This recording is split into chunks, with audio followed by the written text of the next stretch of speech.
Bueno, ahí mientras van entrando los compañeros. Ahí está.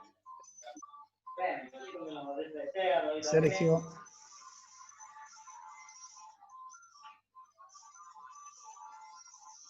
Bueno, mientras van entrando los compañeros, más o menos les voy diciendo. Entonces, queda claro, chicos, este tipo de máquinas se llaman máquinas universales, que son los que tienen bobinas tanto en el estator como bobina en el rotor, digamos. Esperen que ahí estamos metiendo más compañeros.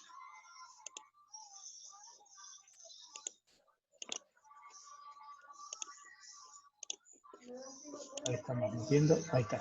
Bueno, entonces les decía que este tipo de motores va a llevar, dependiendo del tipo de conexión, va a tener ciertas características técnicas.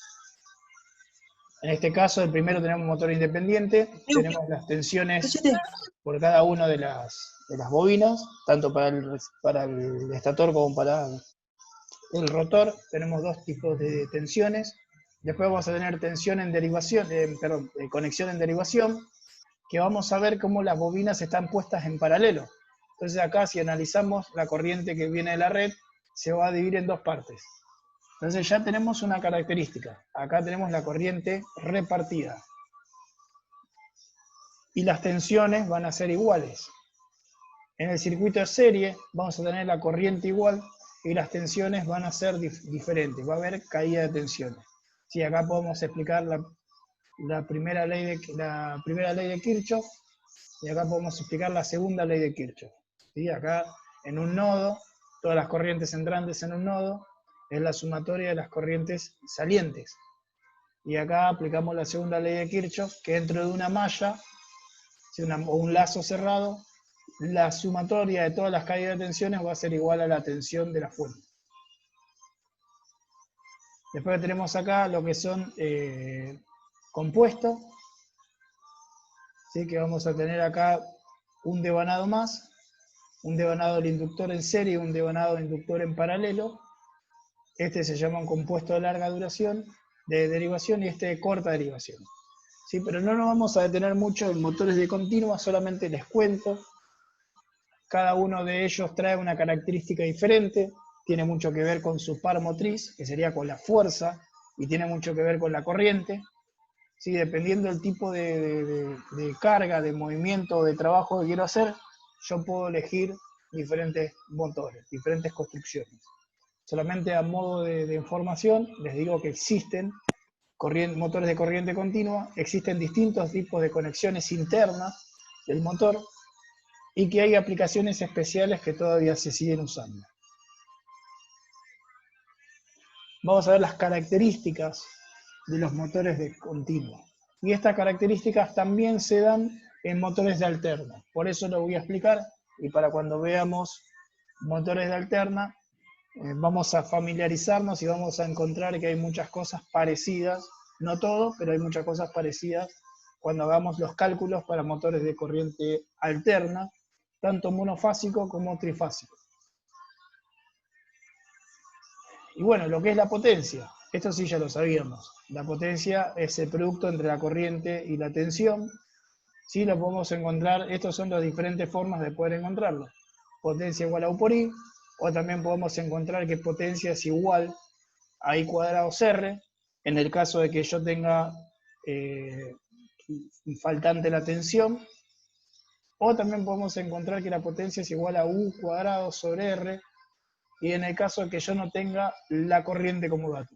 ¿Está bien? Lo único que se hace es un pasaje de esta fórmula, se hace un pasaje y se va haciendo lo que es la sustitución de ley de Ohm. Supongo que a esta altura del partido ya todos saben esto, ¿no? ¿Me escuchan ahí o estoy hablando al pedo? Sí, ¿Estamos ahí? Sí, se escucha. Sí. Perfecto.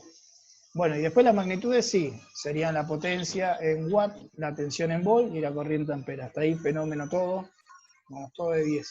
Vamos a ver las pérdidas de las máquinas. Esto es muy importante porque no solamente se da en la máquina continua, se da en las máquinas de alterna y se dan en los transformadores. Así que presten atención acá y vamos a ver distintos tipos de pérdidas. Vamos a tener la pérdida en el hierro, ¿sí? Que estos son todas las partes ferromagnéticas de la máquina, que son pérdidas que se producen por histéresis y por Foucault, que es un tipo de pérdida que se le puso Foucault porque el hombre este que estudió le puso su apellido, como Ohm, como Kirchhoff, como Newton y otros tipos de cráneos que fueron encontrando leyes, fueron descubriendo cosas y en honor a su nombre se lo pusieron. Bueno, y esto, las pérdidas por Foucault es las pérdidas magnéticas que se transmiten por el hierro y da calor, o sea, terminan dando calor. Ese exceso de magnetismo que se produce en el hierro termina provocando calor. Esas son las pérdidas en el hierro. Después las pérdidas mecánicas van a ser las pérdidas que se producen por el rozamiento. Vieron que las máquinas, si ustedes alguna vez desarmaron una máquina, van a encontrar todos que se encuentran con rodamientos o pueden llegar a tener bujes, como por ejemplo el burro de un motor. ¿Alguna vez desarmaron el burro de un motor de un auto? Se encontraron con bujes. Bueno, ese es un tipo de cojinetes que tienen los motores. Es donde se encuentran asentados y es el lugar donde se encuentra el equilibrio para el giro, para girar. O también lo podemos encontrar en rodamientos. Bueno, todo eso, ese rozamiento, incluso el rozamiento entre el rotor con el estator. Si bien hay aire, ese aire también produce una resistencia. Obviamente, si no hubiese aire, tocaría metal con metal, y eso traería grandes problemas. Se trata de dejar lo mínimo de aire posible para que no produzca tanta resistencia. Pero igual, de todas maneras, todas las máquinas, pero todas las máquinas tienen pérdidas. En este caso el motor tiene pérdidas mecánicas, como le dije, porque produce movimiento, porque gira, el roce del aire, el roce de las escobillas, el roce del rodamiento. Lo que no tiene en el transformador, no tiene esto, pero sí tiene pérdidas magnéticas, y después la otra pérdida es la pérdida del cobre. ¿Saben? Corresponden a las pérdidas por efecto Joule en todos los devanados de la máquina y de todas las máquinas, tanto máquinas generadoras como máquinas tipo motor, o podemos encontrarlo también, estas pérdidas, en los transformadores. Pero recuerden, chicos, que las pérdidas constan de tres: pérdidas de hierro, que sería por histéresis o por magnetismo, pérdidas mecánicas, que se dan por los rozamientos, y pérdidas en el cobre, que es el calentamiento. Obviamente, si yo a una bobina le atraviesa una corriente, eso genera calor. Ese movimiento de electrones está produciendo un calor. Ese calor también hay que analizarlo, porque si es un calor excesivo, pasa lo que le pasó en el barrio de Adriel, que terminan fundiéndose las bobinas del transformador y termina explotando, literal. Explotan, salen fuego, cae el aceite, es un quilombo. Alguna vez, no sé si escucharon un transformador explotar, es muy fuerte. Sí, yo vi uno que tiene toda una luz verde cuando explota. Sí, horrible, se prende fuego, si hay un árbol cerca te prende fuego el árbol, todo. Un quilombo, te cae el aceite prendido fuego. No, es un espectáculo el transformador explotado. Bueno, pasa justamente por esto. Por exceso de corriente, al pasar más corriente produce más calor y eso hace que termine deteriorándose los componentes del transformador.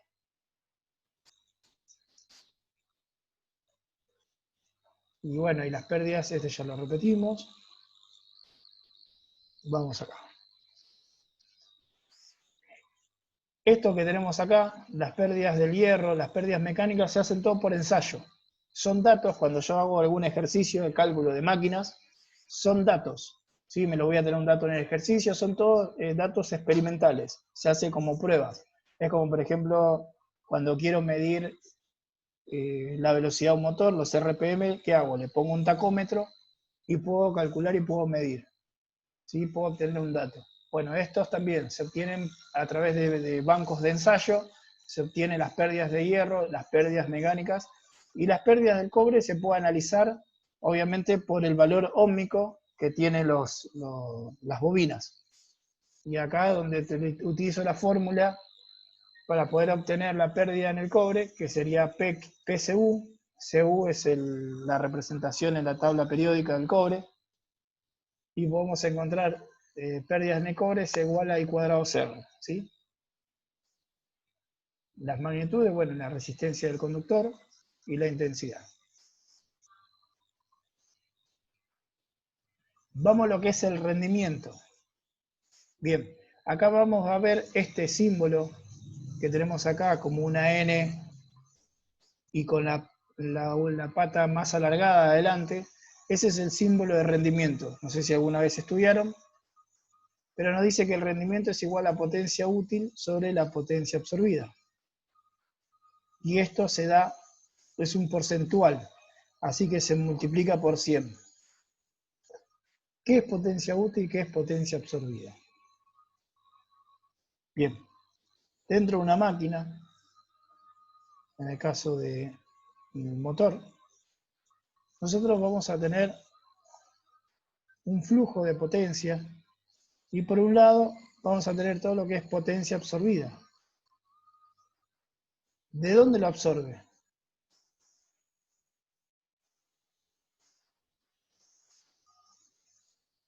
¿De dónde creen que viene esa potencia absorbida? ¿Del mismo ambiente puede ser? Viene de la red eléctrica. Recuerde que los motores se conectan a una red eléctrica, ¿sí? Yo lo mando una tensión, un motor de continuo, le mando positivo y negativo. Y la potencia, esto es P punto absorbida, potencia absorbida, es de la red. Viene de la red. Bien, toda esa potencia que entra no es la misma potencia que se utiliza en el eje. Este es el eje. A mí lo que más me interesa al motor es la fuerza que tiene el eje, la potencia. Si los motores se miden en potencia, se miden en watts. Y también se puede medir en caballos de fuerza. O también se puede medir en caballo vapor. En CB, en HP, en horsepower también se mide. ¿Sí? Y esa unidad de medida para ellos de la potencia es en watts. Entonces, no toda la potencia que entra al motor es la misma que sale. ¿Por qué?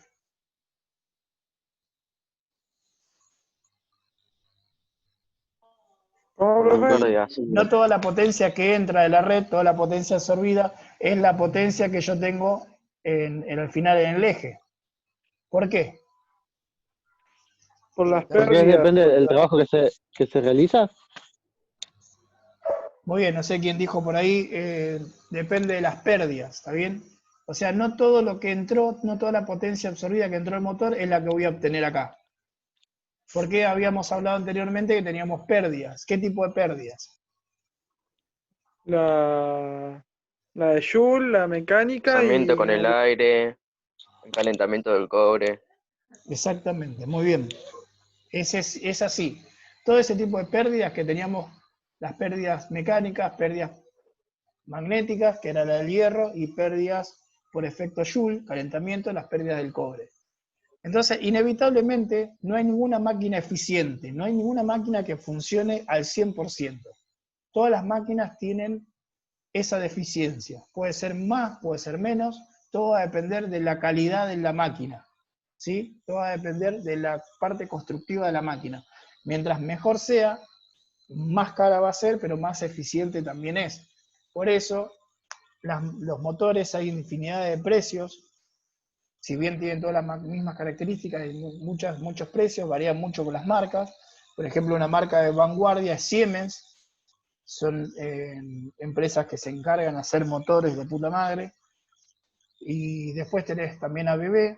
Son empresas de vanguardia que se dedican a hacer motores de excelencia. ¿Por qué? Porque utilizan un cobre de mejor calidad, un barniz, un aislamiento de mejor calidad, una carcasa de mejor calidad.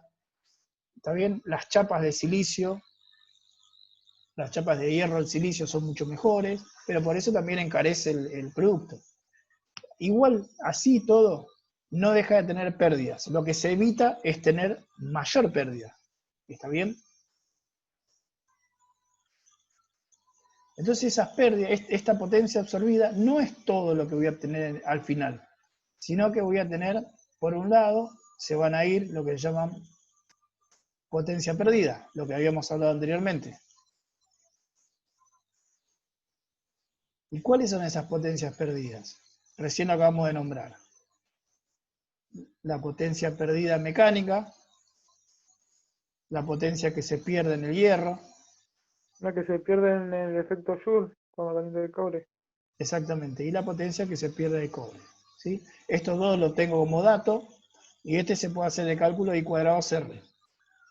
Si sé el valor óhmico de la bobina, puedo tranquilamente obtener la pérdida en el cobre. Y después vamos a tener la potencia, por otro lado, que se llama, al final de todo, que es la que a mí más me interesa, es la potencia útil. Esta es la potencia que se da en el eje, es la final, es lo que yo obtengo. ¿Está bien? Es como que paso limpio toda la potencia absorbida y voy a obtener la potencia útil al final. Pero las tres potencias, tanto la perdida como la absorbida y la útil, todas se miden en watts. Entonces podemos hacer el flujo de potencias, podemos decir que la potencia absorbida es igual, matemáticamente podemos decir que es igual a la potencia útil más la potencia perdida.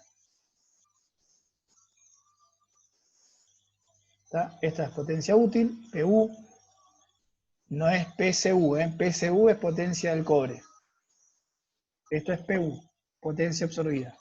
Entonces la potencia de una máquina, la potencia real, la potencia que a mí me sirve, o la que está medida la máquina, con la que el fabricante me dice, mira, flaco, esta máquina te va a medir, te va a dar tantos watts de potencia. ¿Y cuál es lo que me dio? Y es la que me da de la potencia útil. Entonces acá lo que vamos a obtener es el rendimiento, que se define como la relación entre la potencia útil y la potencia absorbida del mismo. ¿Está? Y después se multiplica por 100 porque es un porcentual. Entonces yo hago la división entre la potencia útil y la potencia absorbida y me va a dar el rendimiento de la máquina.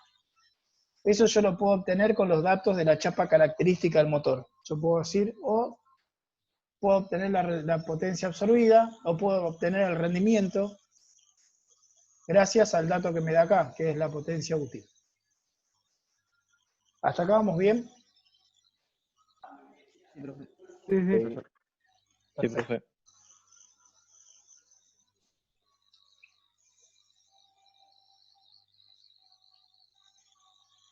Después, por otro lado, tenemos otro fenómeno que se da tanto en los motores de sincronismo como asincronismo, que es el deslizamiento. ¿Y qué es el deslizamiento? Es la diferencia que hay entre la velocidad del flujo magnético y la velocidad del rotor. ¿Está bien? Acá vamos a leer lo que dice, expresa la variación en tanto por ciento entre la velocidad de sincronismo, N1 o Ns, que es la velocidad del flujo magnético, del campo magnético, y la velocidad real, que la podemos encontrar en algunos libros como N o como Na, que es la velocidad asincrónica. Y esa velocidad asincrónica se le asigna a la velocidad del rotor. ¿Está bien? Entonces, pasado en limpio, vamos a ir limpio, vamos a tener a nuestro motor, vamos a tener el rotor, bueno, este sería el estator, ¿sí? Todo esto sería el estator, donde está el bobinado, y después vamos a tener el rotor, donde está la puntita del eje.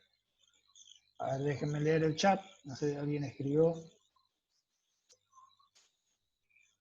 Esperen, ¿eh? Está bien, listo, no te preocupes, Andrés. Anda tranquilo. Después mira la clase si tenés tiempo. Bueno, entonces, cuando nosotros sometemos atención a los campos del motor, lo que vamos a producir es un campo magnético, que todo dependía de qué, de la velocidad, dependía del número de espiras, dependía de la corriente. Ahí donde se producía una fuerza electromotriz inducida, que lo que va a hacer es justamente crear un campo magnético. Y ese campo magnético va a ser giratorio. ¿Está bien? Entonces acá va a haber un campo magnético giratorio. Este motor va a tener un campo que yo no lo voy a ver, pero va a estar girando adentro. el rotor, que también está conectado a tensión, funciona como un electroimán. Entonces ese rotor lo que va a hacer es producir campo magnético también. Y ustedes saben, las leyes de campo magnético, cuando tenemos dos polos diferentes se atraen, y cuando tenemos dos polos iguales, ¿qué pasa? Se repelen. Se repelen. Entonces acá, este campo magnético, los polos magnéticos que tiene el rotor, va a tender a girar también nuestro rotor porque va a querer seguir ese campo magnético. ¿Está bien? Lo va a seguir. Entonces ahí es donde empieza el movimiento del rotor. Porque el campo magnético de cada uno se sienten atraídos cuando son diferentes y se sienten repelidos cuando son iguales. Y eso logra a tener un movimiento axial del motor. Va a empezar a tener un movimiento angular, ¿sí? Esto se llama W, movimiento angular. Pero, la velocidad que nosotros tenemos del flujo magnético, la velocidad del flujo, es distinta a la velocidad que nosotros tenemos en el rotor. ¿Por qué es distinta la velocidad? Un poquito de lo que ya estábamos hablando. ¿Cómo, profe? ¿Qué preguntó? ¿Por qué es distinta la velocidad del flujo magnético con la del rotor? Un poquito de lo que ya estábamos hablando. ¿Tiene que ver con las pérdidas? Tiene que ver con los rozamientos, Mm. con las pérdidas y con los rozamientos. Obviamente, todo ese rozamiento genera resistencia al rotor y le impide. Es como que si yo me pongo a correr y lo pongo a Adriel a correr a la par mía y yo a él le ato una rueda de camión. ¿Quién va a correr más rápido? ¿Y usted? Usted, profe. Claro, porque él tiene resistencia. Él tiene una resistencia. Esa rueda de camión, esa cubierta de camión que está atrás de él, le está produciendo una resistencia. Acá pasa lo mismo.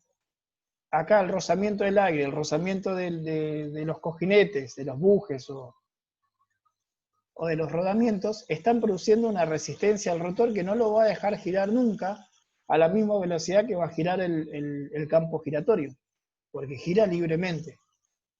Entonces ahí es donde se produce una diferencia. Esa diferencia de velocidad se llama deslizamiento y nosotros la vamos a llamar S, como la tenemos acá. Y se va a dar en porcentual también. Y la fórmula de S es, del deslizamiento, es N1 o también puede ser NS. NS es velocidad de campo magnético, ¿ves? Velocidad de sincronismo. Esto es la velocidad del flujo magnético. Esta es la representación del flujo. NS menos NA, que es la velocidad del rotor, la velocidad sincrónica, sobre NS por 100%. Entonces puedo tener un deslizamiento de un 2%, de un 1%, de un 3%. ¿Está bien? Todo va a depender de la eficacia y la eficiencia de nuestro motor. Mientras más calidad tenga el motor, obviamente la diferencia de velocidades del deslizamiento va a ser menor. Y también va a depender mucho de la carga que lleva el motor. Si yo le pongo una carga excesiva al motor, ¿qué va a pasar? Si yo a Adriel le quito la rueda, la cubierta del camión y le pongo el camión atrás, ¿qué va a pasar? ¿Va a correr o no? No. Pasa lo No. mismo con los motores. Si yo al motor le pongo una carga excesiva, una carga que sobrepasa la potencia, lo más probable es que el motor se clave. Bueno, entonces el deslizamiento tiene que ver también un poco con eso. Tiene que ver, es la diferencia entre la velocidad sincrónica, que es la velocidad del flujo magnético, y la velocidad asincrónica, que es la velocidad del rotor. ¿Estamos claros hasta acá? Sí, profe.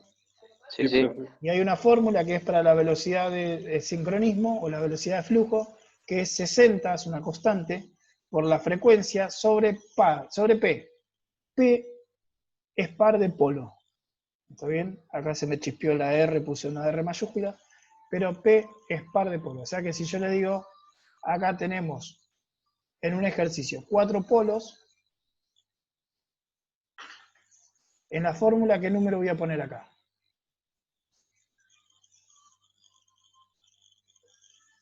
¿Qué 4. número pongo? 4, ¿no es? ¿No? ¿Cómo, profe? Si yo digo que en un ejercicio, yo le digo que tiene 4 polos, y se tengo que calcular la velocidad de flujo, la velocidad sincrónica, es 60 por frecuencia sobre el número de par de polos. Si yo le digo que tengo 4 polos, ¿qué número tengo que poner acá? 2. Exactamente. Muy bien. Tengo que poner 2, porque P es número de par de polos. Si yo le digo que tengo 4 polos, pongo 2. Si yo ahora en el ejercicio le digo que tengo 2 pares de polo, 1. no. Voy a poner los 2 que están acá, porque ya son los 2 pares. Porque esto representa el número de par. ¿Cuántos pares son? 2. Listo, voy, pongo el 2. Ahora distinto si yo le digo 2 polos. Eso es un par. Exactamente. Si yo digo en un ejercicio que tengo 2 polos, acá lo que voy a poner es 1. Sí. ¿Se entiende? Pares de Sí. polos. Ojo con los cazabobos. Pares de polos. Y yo, el número de par de polos va a determinar la velocidad constructiva que tiene el motor. O sea que para poder saber si el motor es de 1000 RPM, de 2800 o de 3000 RPM, el fabricante me lo tiene que decir y me va a decir cuántos polos o cuántos pares de polos va a contar esa máquina. O sea que para poder regular, yo la frecuencia no la puedo regular. Si no pongo un variador de frecuencia, la frecuencia es establecida. ¿Cuál es la frecuencia que tenemos en Argentina? 50 Hz. 50 o no, 50 GHz. 50. Exactamente. Y no es otra, no baja ni sube, 50 Hz. Entonces, como ya el 60 es una constante, la frecuencia siempre es la misma, para poder variar el número, para poder variar la velocidad del flujo magnético, va a depender del número de par de polos. Entonces ahí es donde juega el fabricante. Para que tenga más velocidad o menor velocidad un motor, se juega con el número de par de polos, con el número de polos que tiene una máquina. Obviamente que el rotor va a girar más rápido o más lento dependiendo de la velocidad de flujo. Si la velocidad de flujo es alta, el motor también va a tener una velocidad alta, el rotor va a tener una velocidad alta. Entonces, en la parte constructiva del motor, el fabricante, si quiere un motor súper rápido, le va a poner ¿cuánto? Más pares, o menos pares. ¿Cuánto les pone? Menos. ¿Menos pares? ¿Cuánto? Menos pares. No, Exactamente, le pone menos pares, porque fíjense que es una división. Si yo tengo 60 por 50 me da 3000. Si yo le pongo un polo, me da 3000 RPM. Sencillita la cuenta. Si yo le pongo, mientras más pares de polos le pongo, mientras más polos le pongo, más lenta se hace la máquina porque más distribuido va a estar nuestro flujo magnético. Entonces, si yo le pongo, por ejemplo, 3 pares, o dos pares de polo, yo acá voy a tener una revolución de 1500. 1500 RPM. ¿Está bien? Entonces, como es una división, mientras menos número de par de polos le pongo, mientras menos polos, más rápido gira la máquina. Entonces, ¿de qué va a depender de la velocidad del rotor? Y va a depender mucho del flujo magnético. ¿Y el flujo magnético de qué va a depender? Del número de polos. ¿Está bien?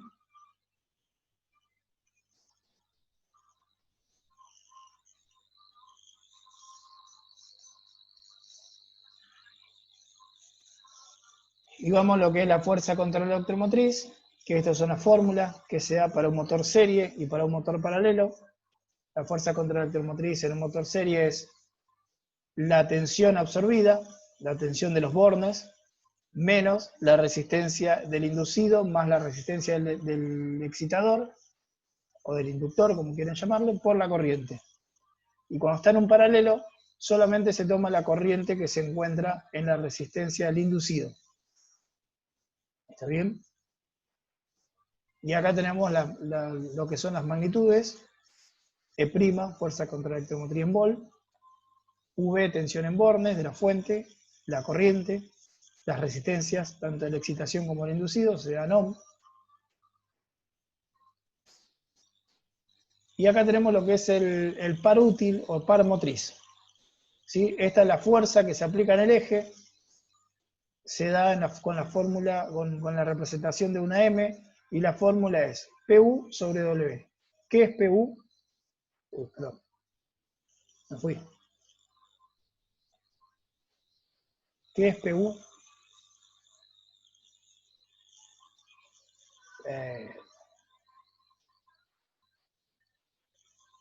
Ahora sí.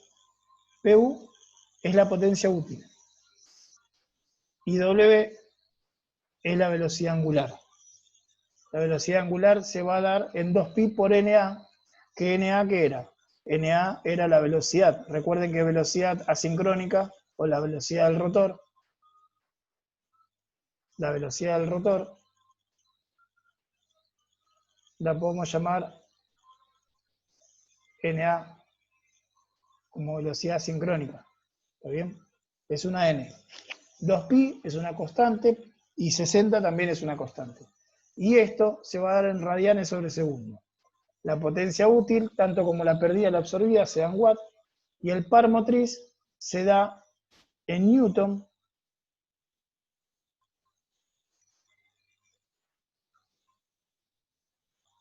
por metro.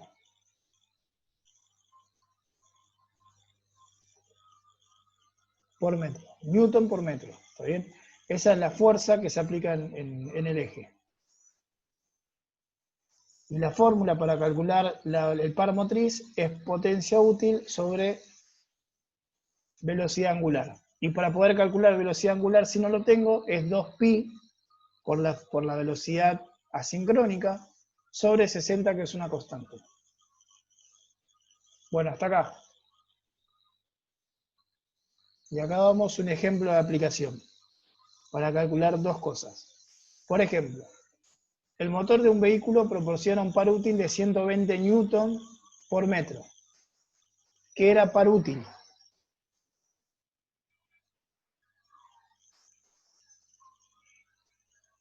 ¿Están ahí o se fueron a tomar mate? No, estamos más. ¿Qué era par útil? ¿Se acuerdan? La definición de par útil.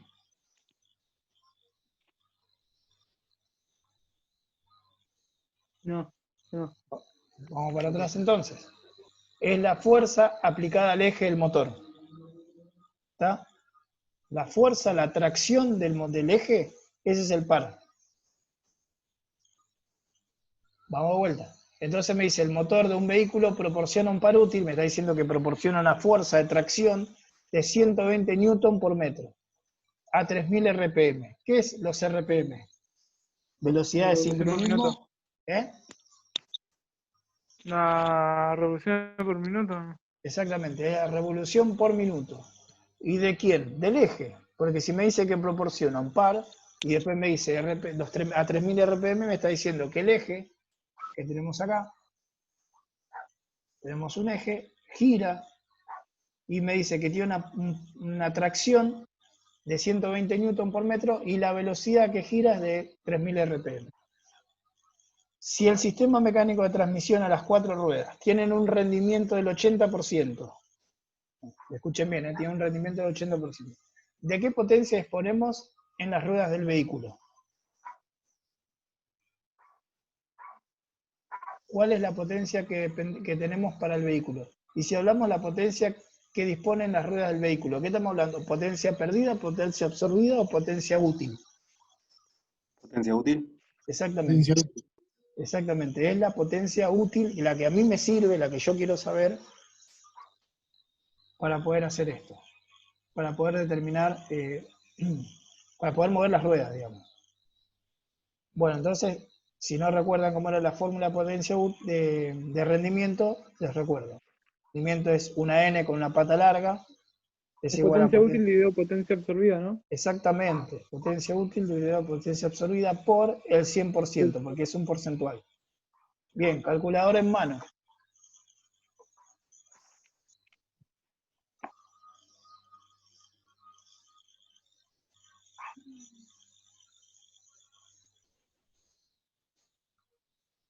¿Qué dato tenemos acá? Tenemos el dato del rendimiento y ¿qué más? Las revoluciones por minuto. Bien, las revoluciones por minuto. Y tenemos el dato del par útil. Entonces sabemos que par útil, M, es igual a ¿qué? No sé si se acuerdan. Par motriz. Sí, M es par motriz. ¿Se acuerdan la fórmula? Bueno, no Es importa. igual a potencia útil dividido W. Y W era... No la anoté. Potencia útil Velocidad angular. dividido, exactamente. Potencia útil sobre W. Vamos a hacer aunque sea el primer ejercicio y ya con eso terminamos. Y W es igual a 2pi por NA sobre 60, que es una constante. O sea que yo W puedo sacar tranquilamente. ¿Está bien? Porque si yo quiero despejar, porque yo tengo acá rendimiento, yo quiero saber cuál es la potencia útil. Pero como no tengo la potencia absorbida, no la puedo sacar por acá. Entonces voy acá. Puedo sacar desde acá la potencia absorbida, perdón, la potencia útil, porque si lo tengo acá. Yo despejando el par motriz, me queda la potencia útil igual a ¿qué? Igual al par motriz por la velocidad angular. Velocidad angular, par motriz lo sé, sí, está acá. Par motriz lo sé. La velocidad angular no lo sé. Entonces hago el cálculo de velocidad angular. 2pi por NA, NA es los 3000 RPM, velocidad asincrónica, sobre 60. ¿Cuánto me dio esto?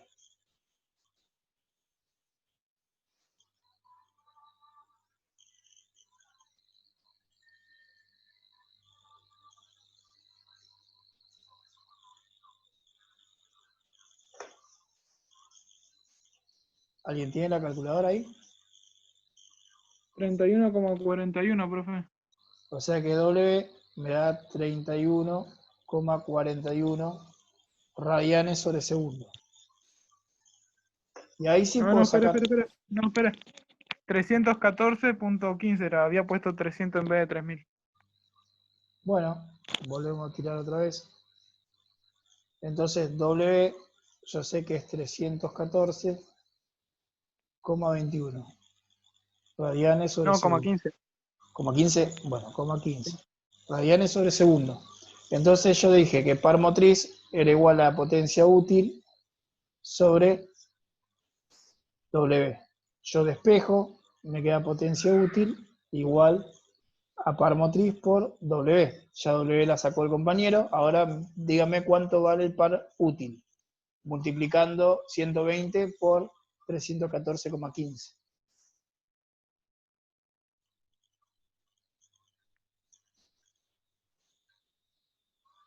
37.698. 37.698. Esto es watt. Y si yo quiero saber la potencia que absorbe, digo que el rendimiento igual a la potencia útil sobre la potencia absorbida por 100%.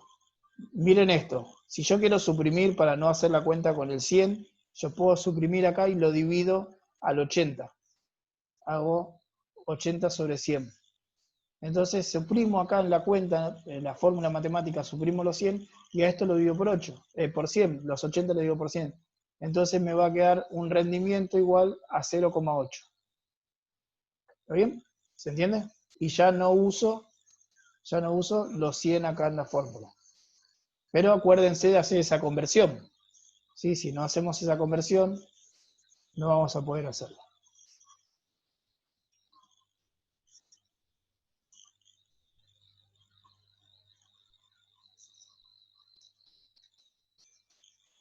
Entonces esto quedaría